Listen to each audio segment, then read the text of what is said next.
उज्जवल academy के YouTube channel पर आप सभी का स्वागत है। प्यारे विद्यार्थियों, आज हम पढ़ेंगे बिल्कुल नया टॉपिक, बिल्कुल बेसिक से पढ़ेंगे। ठीक है। जिस तरह से हम वर्णमाला पढ़ रहे थे, संधि पढ़ रहे थे, वैसे ही हम आज हम पढ़ेंगे शब्द टॉपिक को। ठीक है ना? जो आपके एग्जाम में काफी महत्वपूर्ण है, इसके बगैर आपका पेपर नहीं बनता है। ठीक है।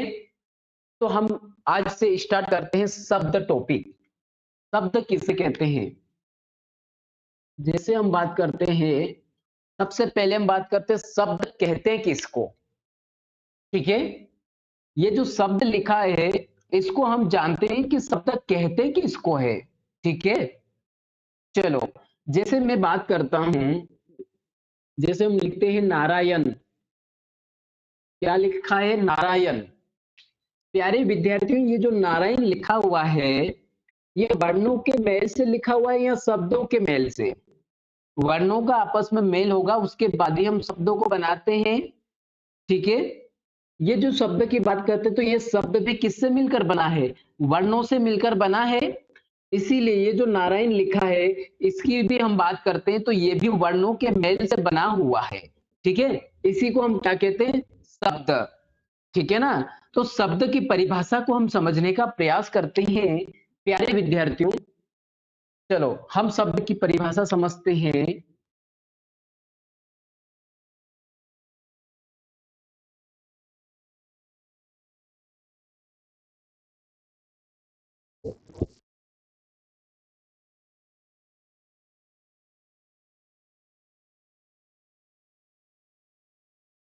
एक या एक से अधिक, एक या एक से अधिक वर्णों के मेल से, एक या एक से अधिक वर्णों के मेल से बने स्वतंत्र सार्थक ध्वनि को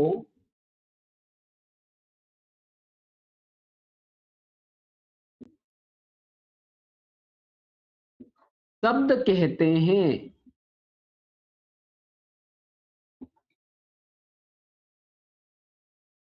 चलो, ये समझ में आया कि नहीं? सबसे पहले हम बात करते हैं, प्यारे विद्यार्थियों, शब्द किसे कहते हैं। ठीक है। शब्द किसे कहते हैं, इसको हम समझने का प्रयास करते हैं। शब्द की बात करते हैं, तो प्यारे विद्यार्थियों, एक या एक से अधिक वर्णों के मेल से बने स्वतंत्र सार्थक ध्वनि को शब्द कहते हैं। कहते हैं। जैसे हम बात करते हैं, अपना जो भी नाम होता है, ठीक है ना? अनिल हो गया, सुनील हो गया, पर्वत हो गया, जगदीश हो गया, तुलसीराम हो गया। ये किससे मिलकर बना? वर्णों के मेल से बना है। ठीक है ना? इसीलिए तो हम इसको क्या कहते हैं? एक या एक से अधिक वर्णों के मेल से बने स्वतंत्र सार्थक ध्वनि को हम शब्द कहते हैं। जैसे उदाहरण की बात करते हैं, जैसे लिखा क्या है? पर्वत। ठीक है ना? जैसे हम बात करते हैं, अनिल। ये क्या है? शब्दों, ये शब्द ही कंप्लीट है, लेकिन किससे बना? वर्णों के मेल से बना है। ठीक है। अनिल हो गया, सुनील हो गया, आदि। ठीक है ना? ऐसे बहुत सारे हो सकते हैं। जो भी बुक में शब्द होते हैं, किसी भी बुक में जो शब्द होते हैं, वो किससे मिलकर बने? वर्णों से मिलकर बने। और वर्णों के बारे में हम जानते हैं, सभी लोग जानते हैं। ठीक है ना? तो इसी को हम कहते हैं शब्द। आया समझ में? चलो, हम यहां से आगे बढ़ते हैं। अब हम यहां से आगे बढ़ते हैं, इसको मिटा देते हैं। अब हम देखते हैं शब्द के प्रकार। क्या देखेंगे? शब्द के प्रकार।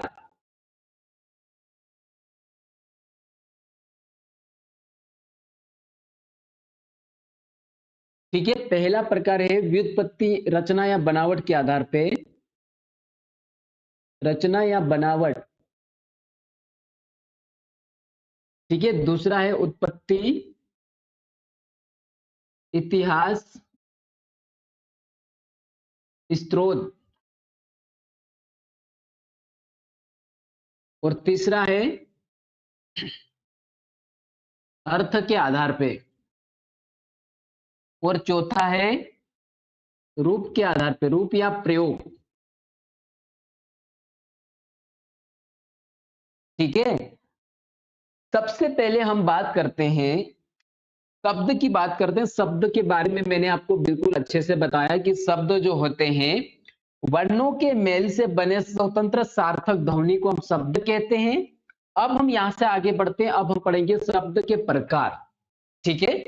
शब्द के प्रकार की बात करते हैं प्यारे विद्यार्थियों, इसको चार भागों में बांटा है। पहला है रचना या बनावट के आधार पे, दूसरा है उत्पत्ति इतिहास स्रोत के आधार पे, तीसरा है अर्थ के आधार पे, और चौथा है रूप या प्रयोग के आधार पे। तो हम सबसे पहले रचना या बनावट के बारे में अध्ययन करेंगे, उसके बाद उत्पत्ति इतिहास स्रोत के बारे में अध्ययन करेंगे, उसके बाद अर्थ के बारे में, और उसके बाद रूप या प्रयोग के आधार पे शब्द का वर्गीकरण करेंगे। ठीक है। चलो, तो हम यहां से सबसे पहले प्रकार को उठाते हैं।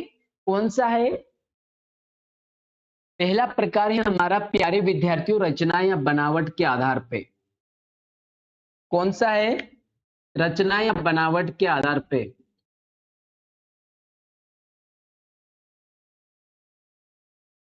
ठीक है ना। इसको भी तीन भागों में बांटा गया है। रचना या बनावट की बात करते हैं प्यारे विद्यार्थियों, इसको भी तीन भागों में बांटा गया है। पहला कौन सा है? रूढ़ शब्द। ठीक है, पहला है रूढ़ शब्द, दूसरा है यौगिक शब्द,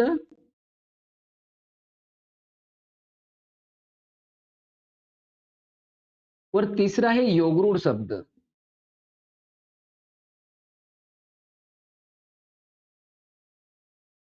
ठीक है। हमने शब्द टॉपिक को पहले चार भागों में बांटा था। पहला था रचना या बनावट के आधार पे, दूसरा था उत्पत्ति इतिहास के आधार पे, तीसरा था अर्थ के आधार पे, और चौथा था रूप या प्रयोग के आधार पे। प्यारे विद्यार्थियों, उसमें मैंने पहला प्रकार को हम अध्ययन कर रहे हैं, पहले प्रकार के बारे में जान रहे हैं, जिसका नाम है रचना या बनावट के आधार पे। ठीक है। अब हम यहां से आगे बढ़ते हैं प्यारे विद्यार्थियों, रचना या बनावट के आधार पे हम बात करते हैं, तो ये भी कितने प्रकार है? तीन प्रकार है।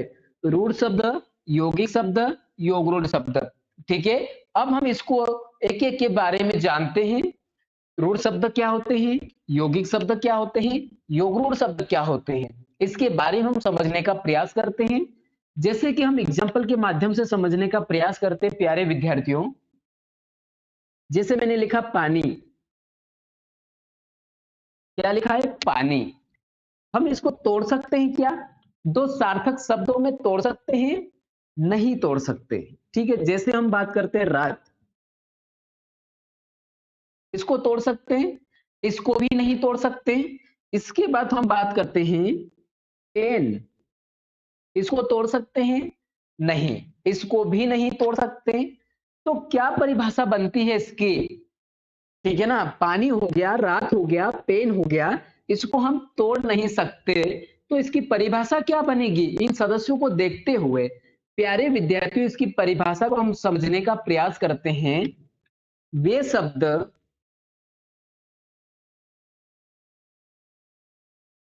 जिसको हम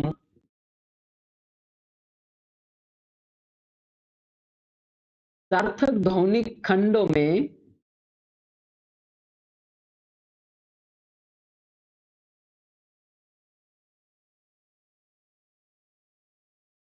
नहीं तोड़ सकते,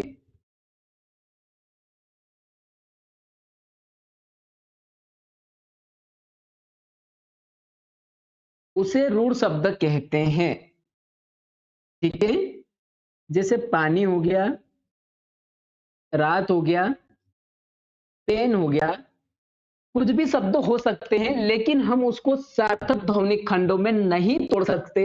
उसी को हम क्या कहते हैं? रूढ़ शब्द कहते हैं। स्पष्ट है सभी को? रचना या बनावट के आधार पे प्यारे विद्यार्थियों, पहला प्रकार है रूढ़ शब्द। ठीक है ना, वे शब्द जिसको हम सार्थक ध्वनिक खंडों में नहीं तोड़ सकते, उसे हम रूढ़ शब्द कहते हैं। जैसे पानी, रात, पेन आदि। ठीक है, बहुत से एग्जाम्पल हो सकते हैं। उसको आपको याद रखना है कौन कौन से एग्जाम्पल हो सकते हैं जिसको हम सार्थक ध्वनिक खंडों में नहीं तोड़ सकते। ठीक है, चलो अब हम यहाँ से आगे बढ़ने का प्रयास करते हैं प्यारे विद्यार्थियों। पहला है रूढ़ शब्द कंप्लीट होता है, उसके बाद हम समझते हैं यौगिक शब्द किसे कहते हैं। ठीक है, अब पहले को मैं मिटा देता हूं, इसको मैं मिटा देता हूं, इसके बाद हम दूसरे प्रकार के बारे में चर्चा करते हैं। यौगिक शब्द क्या होते हैं। ठीक है, यौगिक की बात करते हैं प्यारे विद्यार्थियों। योग प्लस एक से मिलकर बना या यौगिक शब्द है मतलब किसी शब्दों से मिलकर बना है। ठीक है ना, इससे शब्दों से मिलकर बना है। जैसे हम बात करते हैं, एग्जाम्पल के माध्यम से समझने का प्रयास करते हैं। मैंने लिखा विद्यालय, क्या लिखा है, विद्यालय। जैसे हम बात करते हैं भानुदय, हम बात करते हैं गंगाराम। ठीक है, गंगाराम, महादेव। ठीक है, हम यौगिक शब्द की बात करते हैं प्यारे विद्यार्थियों। ये जो लिखा है विद्यालय लिखा है, भानुदय लिखा है, गंगाराम लिखा है, महादेव लिखा है, यह किसी न किसी शब्द से मिलकर बना है। इसको हम तोड़ सकते हैं। जैसे हम बात करते हैं विद्यालय की, तो विद्याधन आलय में टूटेगा। ठीक है ना, इसको हम तोड़ेंगे तो ये टूटेगा कैसे, विद्याधन आलय में टूटेगा। बराबर क्या बनेगा, विद्यालय। भानुदय की बात करते हैं तो ये टूटेगा भानुधन उदय में टूटेगा। ठीक है ना, उसके बाद हम गंगाराम की बात करते हैं तो ये गंगा प्लस राम में टूटेगा। ठीक है ना, महादेव की बात करते हैं तो महा प्लस देव से मिलकर बना है। तो प्यारे विद्यार्थियों क्या समझ में आया इन सदस्यों को देखते हुए आपको। वे शब्द जिसको हम सार्थक ध्वनिक खंडों में तोड़ सकते हैं उसे यौगिक कहते हैं। बोल सकते हैं या नहीं, बोल सकते हैं। ठीक है, चलो इन यौगिक शब्द की परिभाषा के बारे में हम जानते हैं प्यारे विद्यार्थियों। वे शब्द जिसको हम सार्थक ध्वनिक खंडों में तोड़ सकते हैं।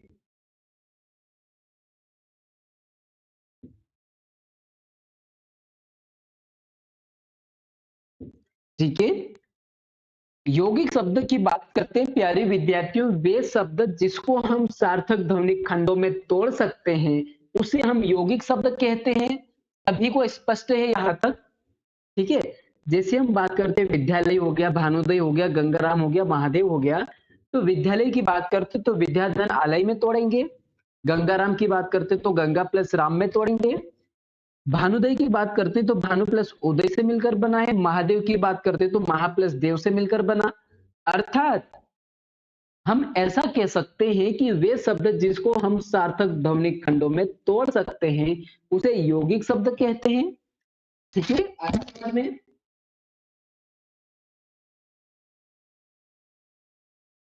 यहां तक समझ में आया। ठीक है, चलो अब हम यहां से आगे बढ़ते हैं। तीसरा प्रकार है योग रूढ़, उसको भी समझ लेते हैं।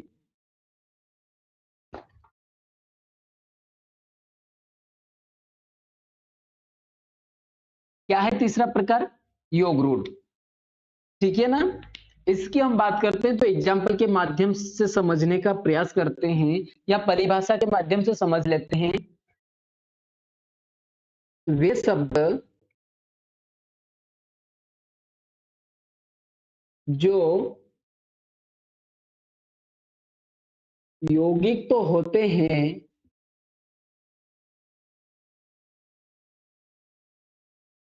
किंतु अपना सामान्य अर्थ छोड़कर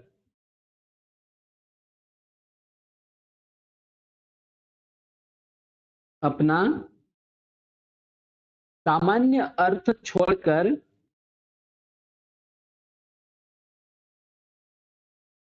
किसी विशेष अर्थ में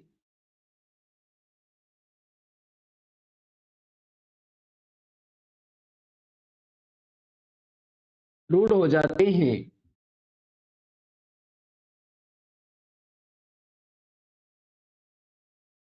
उसे क्या कहते हैं? योगरूढ़ शब्द कहते हैं।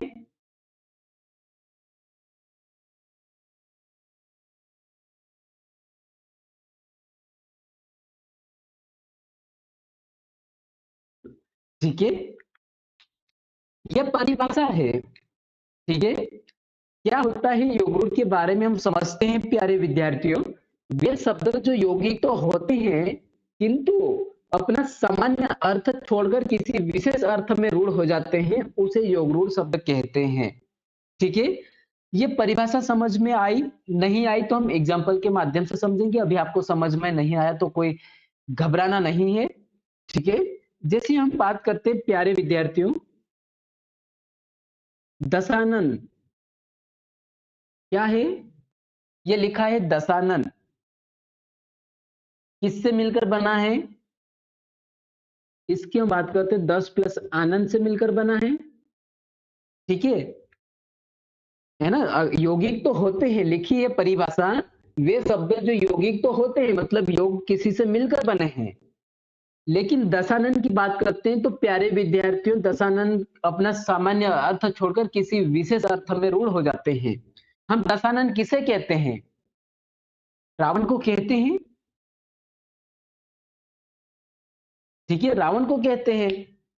तो यौगिक तो होते हैं, किंतु अपना सामान्य अर्थ छोड़कर वह किसी विशेष अर्थ में रूढ़ हो जाते हैं, उसी को हम क्या कहते हैं? योगरूढ़ शब्द कहते हैं। जैसे हम बात करते हैं लंबोदर,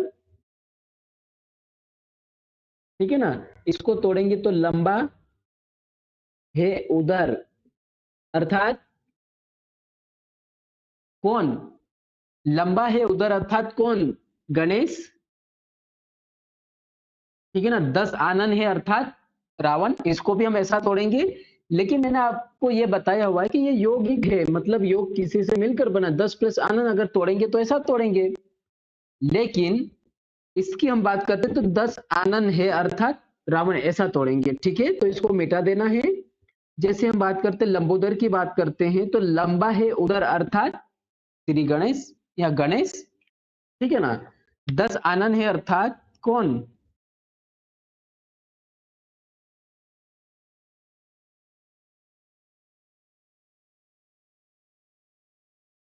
रावण।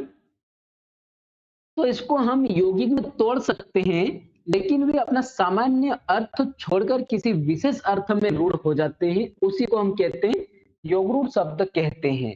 प्यारे विद्यार्थियों, यहाँ तक आपको समझ में आया होगा। आज हमने शब्द टॉपिक का अध्ययन किया हुआ है, उसमें मैंने आपको बताया हुआ है कि शब्द कैसे बनता है। ठीक है ना? शब्द कैसे बनता है इसके बारे में बताया है। उसके बाद हम बात करते हैं शब्द के प्रकार कितने होते हैं। ठीक है ना? उसके बाद मैंने आपको बताया शब्द का पहला प्रकार है रचना या बनावट या व्युत्पत्ति के आधार पे 3 प्रकार के होते हैं, रूढ़ शब्द, यौगिक शब्द। यौगिक शब्द के बारे में आपको समझ में आया होगा प्यारे विद्यार्थियों। अगर मेरी क्लास आपको अच्छी लगती है तो आपको लाइक करना है, सब्सक्राइब करना है और कमेंट करके बताना है क्लास कैसी लगी। ठीक है? और अपने प्यारे दोस्तों जो भी है उनको शेयर करना है। ठीक है ना? चलो, आज के लिए इतना। मिलते हैं कल, हम दूसरा प्रकार पढ़ेंगे उत्पत्ति इतिहास स्त्रोत के आधार पे। ठीक है? चलो, जय हिंद, जय भारत।